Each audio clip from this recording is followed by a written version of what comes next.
Good evening from Sacred Space at Titania's Realm. This is Tanya Aarons coming to you from Brisbane, Australia, and the other worlds. I'm making this video because a very unusual thing has happened, has manifested in my life. It's so unusual that I'm still a little bit in shock, but in a delightfully surprised way.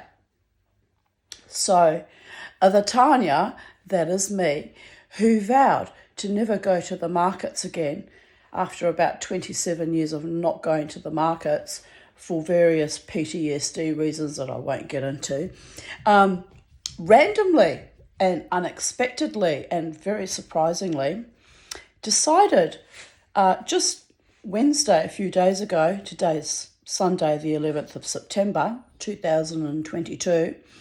So randomly on Wednesday, I kept seeing this ad come up on Marketplace over the course of the past few months. And it was for a market that's down at, it's held down at Cooperoo Square. And I kept seeing it, and each time the last few months I thought, oh, that's really handy to home where I live. It's literally like, 6-minute drive down the road on today on a Sunday. So I thought, that's not so far. And the time frames were quite respectable, from 9 till 2. So I thought, I don't have to get up at 2 o'clock in the morning and sleep in my car with 2 young children like I used to try to do back in the day, which, by the way, was insane, driven by absolute abject poverty and fear and not very safe, a woman alone in a car with 2 little girls. So, which is one of the reasons why it was sort of contributing to my PTSD triggers, and I gave it up for just nonsense, really. So anyway, I thought over the course of the last few months, every time this ad came up, I thought, well, that looks like it might be a bit of a fun day out and an opportunity to, get serious about my little business idea, which, has been a long time percolating. I've been making jewellery now for, 1.5 years since Spirit led me to get involved in making things from cutlery. Literally, it was Spirit-led. But we won't go into that for the purposes of this video. I think I've talked about it before anyway. But it was a very unusual and eccentric way to get gently nudged into making jewellery again, which I hadn't done for many, many years. So anyway, then at that time, in that time frame when I started was January 2021, and I had actually put out a prayer to the multiverses. And anyone who knows me knows I'm very spiritual, and I do have constant communication and nudges and quirky little things that happen from, the more supernatural side of life. And it's so normal for me that I don't feel crazy talking about it when anyone else watching these videos was that this woman's like shit crazy. But it's just so normal. It's been a part of my life since very, very, very early childhood, infancy. Yes, Beauregard. So I'm quite comfortable with it, and I decided to incorporate it, excuse me, in my business idea, which one has to be very careful when one does business with the gods, because the gods, they like their pound of flesh, probably more than the average mortal, although we know how mortals can be, don't we, Beauregard? So anyway, Beauregard didn't come with me on my new venture today, my new unexpected venture, because although doggies are very welcome there, and there were lots of doggies there today, Beauregard, I can't trust you to not monster them all with your mortality and be a right little pest and go, all the other doggies. Otherwise, you could have come with me and had a lovely day. But you don't play well with other doggies, do you, Beauregard? Oh, look, he looks like butter wouldn't melt in his mouth right now. But he can be a monster. But then, of course, so can I. But anyway, so I'm getting to the point in my story. So after seeing this ad pop up over the course of the last few months, on Wednesday it popped up again. And I suddenly was overcome with this urgent desire to participate in this new opportunity. And part of that, why the overcoming with desire happened, was I've been hammering away at my studio desk, my jeweller's desk, making jewellery for it's a year and 9 months. Could almost gestate at least one baby in that time. And then, what did we have, Beauregard? We had the kookaburras visiting the garden. And the kookaburras came thick and fast. And they were even staring at me when I visited the neighbours the other day. And I thought, this is a sign, because in Aboriginal law, kookaburras laughing means a new baby is born. And as you can see with my big fat flabby mama tummy and my wrinkles, I'm well past birthing babies. Well past the birthing babies. Yes, you're my baby though, aren't you? You're my little baby. So I thought, new babies, new life, new beginnings, new ventures. So I actually decided, because of all the signs gifted to me by the fairy realm at Titania's realm, gratitude to the fairies, that I would stop ignoring all the little hints and all the little signs and portents, and I would leave Beauregard home today. Sorry, Beauregard, that sucks.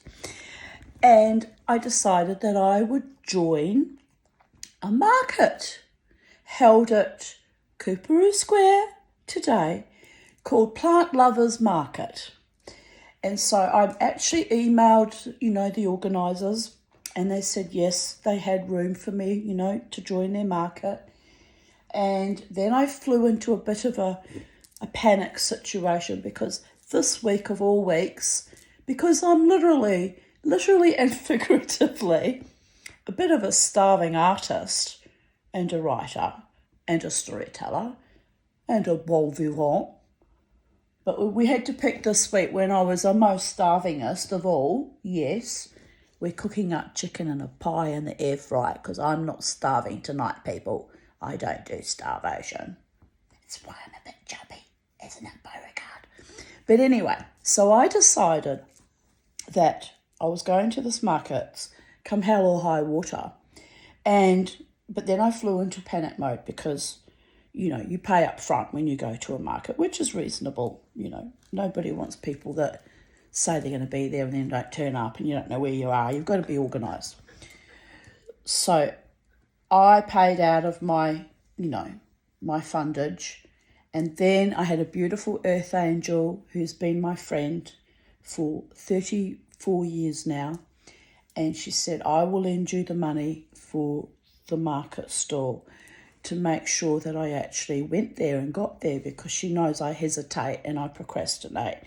And, I have anxiety, so I can talk myself out of a lot of very good potential things out of just sheer primal fear that is not based in any rationality really most of the time. This is why I'm single, people. But anyway, having had very bad experiences with that, romantic side of life, there's a reason why I'm single, and I'm okay with that. So, look, he's been delightful. He's just so happy to have his mama home. We're shaking hands. We hate shaking hands. You hate his shaking hand. Why are you shaking my hands, Beauregard? Because you can. Because you put the paw up. I didn't ask you to. All right, I'll put my hand down. And now you want kisses? Because you're the only man that's allowed in my bed. I understand, Beauregard. It's all about you, Beauregard.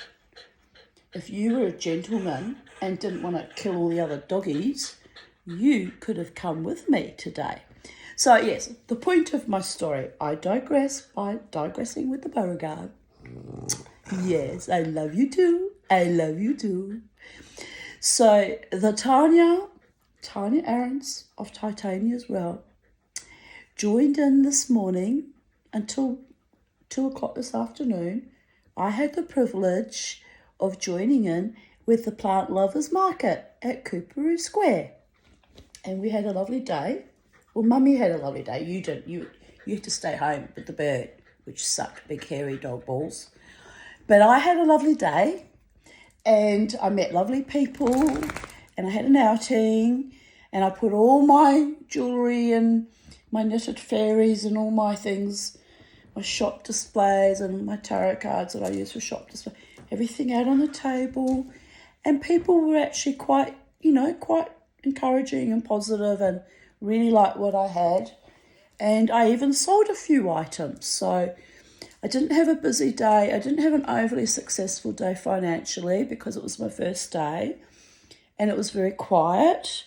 But that's okay because, when you start something new, it takes time to build up a clientele of people to get to know that you're at the market and what you're selling and what you're about and what you're doing with your life and, and people need to sort of, well, they don't need to do anything really. They just need to show up and just enjoy the experience. And that's what we all did. Everybody enjoyed their lovely day and their experience.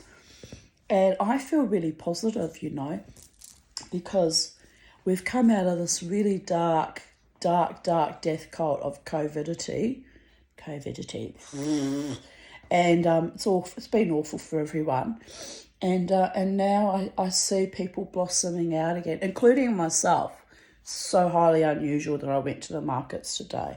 So highly unusual.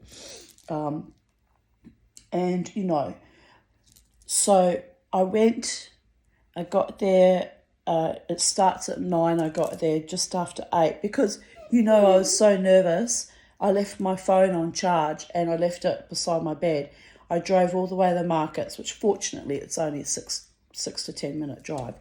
Got there, thought, oh my goodness, I don't have the phone. And I was like, oh, do I really need my phone? But then I had a panic attack. Excuse me, because my phone was on the charger and I don't want it to cause a fire or cook itself while it's charging because it's a new phone and it already starts overheating. I thought, oh dear goddess, what am I going to do? So I was already parked up there ready to go to the markets. Had got out of the car, realised I didn't have my phone. Had to get back in the car, put everything back in the car and drive home and then drive back.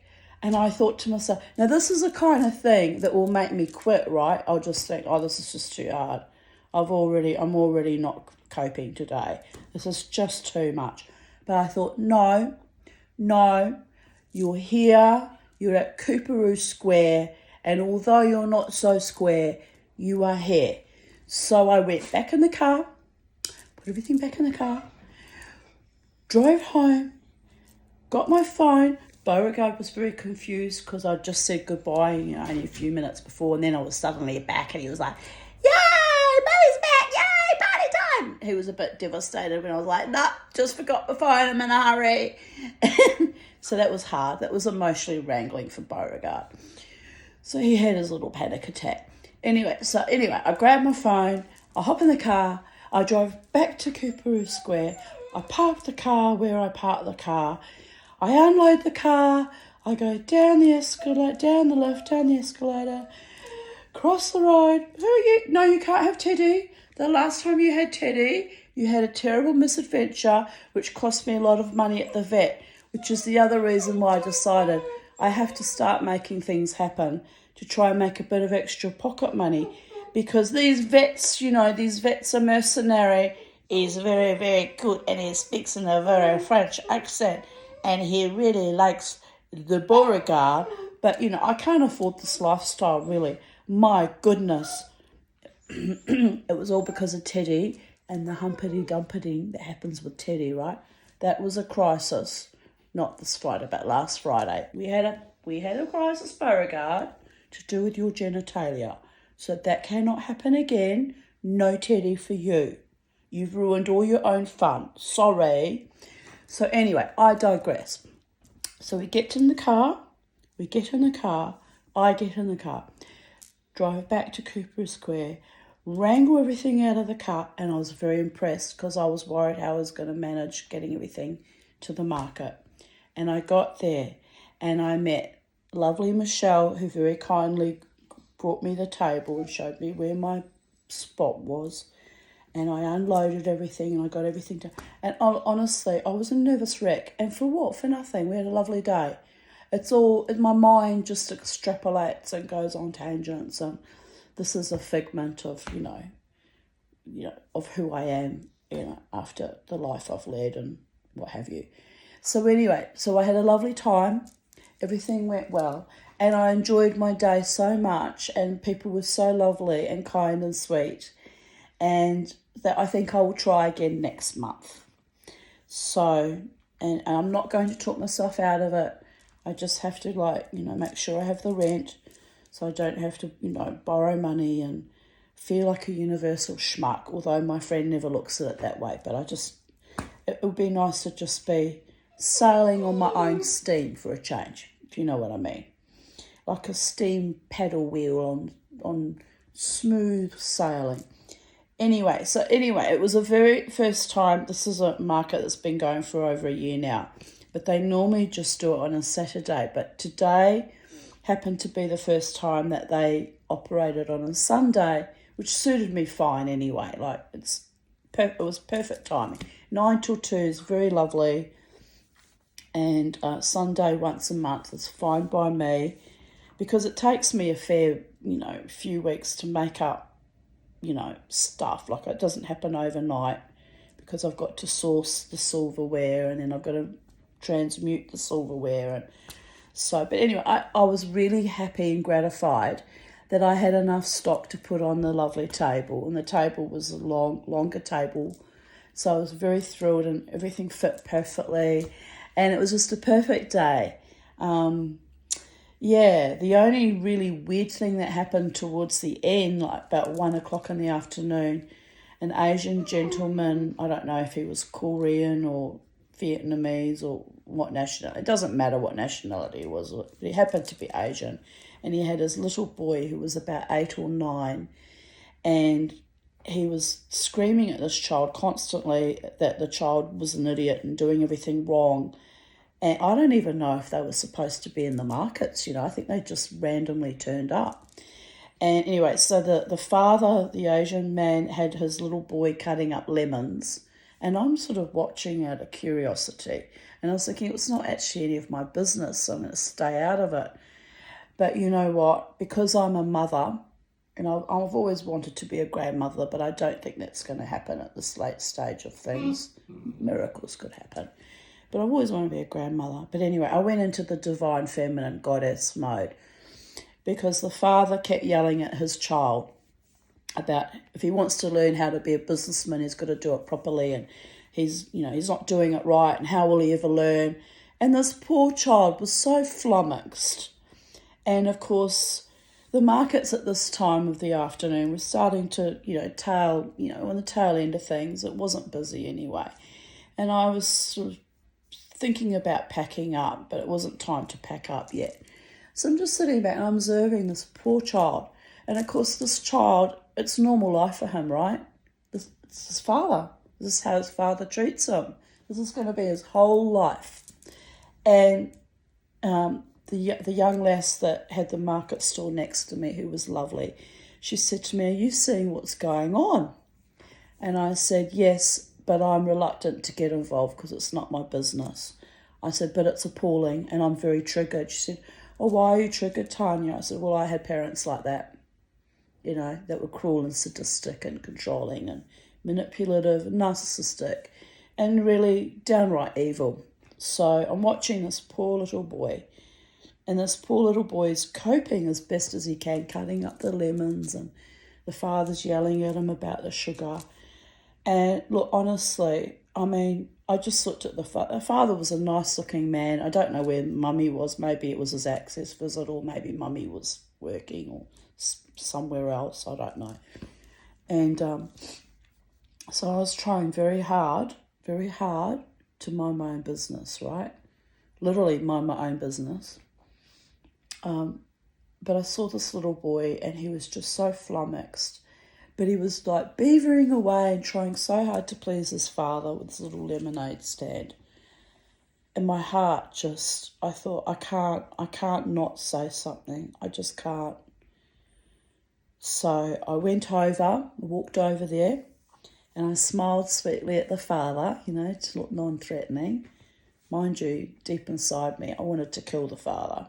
I just thought, I hope that little boy is safe and he gets away from him as soon as possible. But again, not in my control, right? Anyway, so I walked straight over to the little boy, smiled at father, looked at the little boy, and I said to the little boy, I said, I want you to always remember this as long as you live. The little boy's looking very confused because he doesn't know me, He's like, oh, what? And I said, this is very important. I want you to always remember. And I just cupped under his chin and I said, you are a very good boy.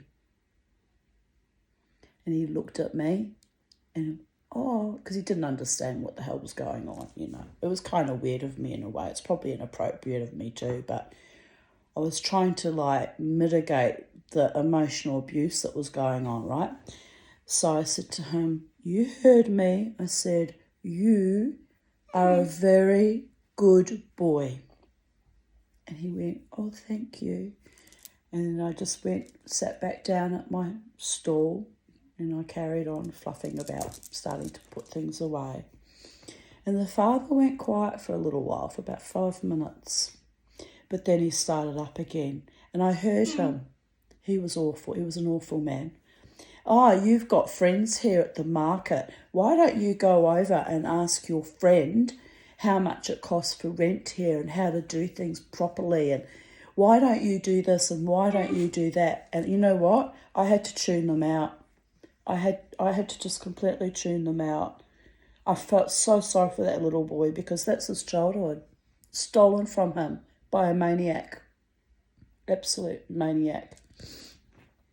Anyway, the lovely lady, one of the organisers, actually went over and bought a lemonade from him, but and which was the sweetness and the kindness. And I didn't. I wanted to, but I couldn't support that man treating his child like that.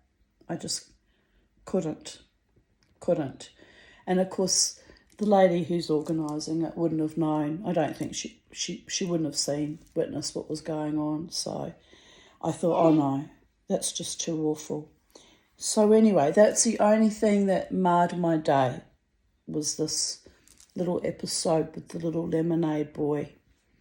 And I sat there thinking, my God, I got into making jewellery with my mother when I was 6 years old. And it was a similar dynamic. It was like my mother was wanting me to make, in those days it was the 70s, when I was 6 years old, it was 1971. And, it was the love beads, the little tiny seed beads. And she'd have me stringing them up every night after school. And I'd have to make, as many as I could, 2 or 3 necklaces a night, which I didn't mind because I'm a child, it's a little bit of joy. Actually, it is very therapeutic to do creativity and artistic pursuits. So, it wasn't cruel and unusual punishment, right? But what it was a little bit inappropriate because I'd be tired from being at school all day and, have done my homework, had dinner and screamed it over dinner. And then it was like, well, you have to make these necklaces because I'm taking them to the Borstal to give to the homeless runaway girls, delinquent girls at the Borstal. So, it was for a good cause. I was happy to make the necklaces that went to those young girls that had even more horrific lives than I did. But then one wonders, did they really? I think my life was pretty much the same. Just a mirror image of the same shit, different day. So there is that. But you know what? That was one of the reasons why I was reluctant to go into making jewellery, back in 27 years ago when my marriage crashed and I was running a business with my husband. My mother was pressuring me to go into making jewellery and do the markets with her back then. And because of the emotional manipulations and abuse that went on when I was a child, I didn't want to do it. It's like I had enough stuff on my plate anyway, with 2 little girls to get to and from school, and I wasn't coping emotionally. I'd gone through a horrific, vicious divorce, and the abuse continued for a good decade afterwards. So there you have it.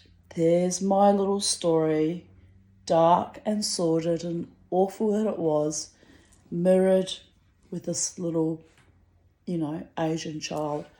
And here I was with my little store with all my fairies set up. And as I said all along, the fairies make me do things. There's no rhyme or reason to it. So the fairies saw that I was getting annoyed about this poor child that needs to know. He's a good little boy, and he has value, and he deserves to be treated with kindness. So one can only pray that the Father might change and might plant a seed somehow. It didn't today, because he carried on. It was awful, but you never know. The seed might be planted. And sometimes that's all it is. It's just a kind word from a stranger randomly saying, you're a good little boy. And Beauregard, you're a good little boy. You are. You're a man in dog years, but no teddy for you. No teddy for you.